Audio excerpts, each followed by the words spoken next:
Okay, yeah, so we're back again, and what we talked about last episode, about character development, was a really general concept which can be applied to nearly every half-decent show. But what made Fresh Prince the Fresh Prince was its new stylistic attitude towards black themes and messages. Sure, there were black African American shows before The Fresh Prince, but none of them presented these issues in the same way as The Fresh Prince, or, at all. Using its own style and the general vibe of the 90s, The Fresh Prince was able to turn its hip-hop, R&B and fashion ideas into core black and societal lessons. And from this, it's clear to say that one of the most relevant ideas The Fresh Prince is trying to spread is about commitment, and uses these stereotypical black settings in Papa's Got a Brand New Excuse and Will Gets Committed to highlight real social dilemmas and vice versa. So, Papa's Got a Brand New Excuse, home of one of the most famous Fresh Prince scenes, is the story of when Will's father finally returns to him after 14 years and ultimately furthers Will and Uncle Phil's relationship.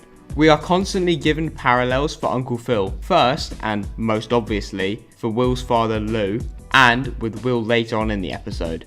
Now, if I was supposed to make this video really short, I would simply say that Uncle Phil good, Lou bad, and that this episode, unlike many other episodes in The Fresh Prince, or any other sitcom for that matter, is really down to the point. There is no B-plot, the only jokes really lie in the family's reaction to Lou's return, and the story in of itself is structured in a really simple way. Will learns about Lou coming back, we see of Uncle Phil's immediate disapproval, Will and Lou start to warm to each other as they make plans for the future, Uncle Phil and Will's relationship is broken down as a result of this, Lou cancels his plans going back to his old ways, Lou and Phil finally break their peace, and we really see the difference between the two father figures. Will enters and he finally lets go of any resent towards Uncle Phil and respect for Lou. Will and Uncle Phil have a heart-to-heart, and their relationship pretty much starts a new chapter in that the biggest external threat to their father-son dynamic has finally been let go of. And it's not like this episode just appeared out of nowhere. The idea of Will's dad was always in the background of episodes, whether they were about Carlton and Phil's relationship or Will and his mum's. And I just don't see that anymore with US sitcoms. When I watch Brooklyn Nine-Nine, I never really imagine an overarching idea or social message in a pair of characters or relationship. In fairness, neither do I really even see heartfelt scenes without the reliance of this really annoying acoustic guitar,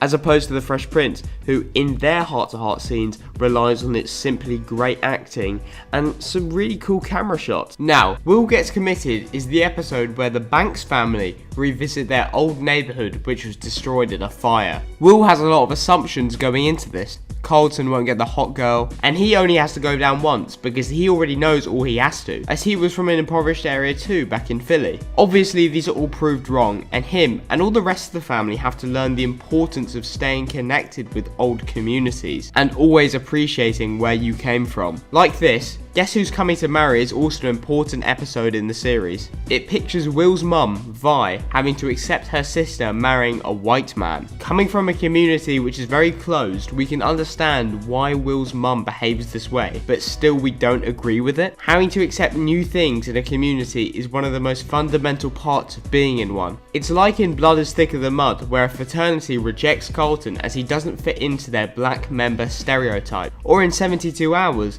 when Carlton is mocked for not being black enough or fitting into the wrong stereotype. Each of these episodes shows some level of discrimination, which the show obviously disagrees with. Will, his mum, and the fraternity leader indirectly become the things they think they're fighting against, discriminators, with two of them at least learning and definitely becoming better characters later on. Black and social issues were fundamental in making The Fresh Prince as popular as it was, and still is today. As I said earlier, not many other US sitcoms still follow suit in even showing these social issues, and that's what really tears The Fresh Prince apart from the crowd.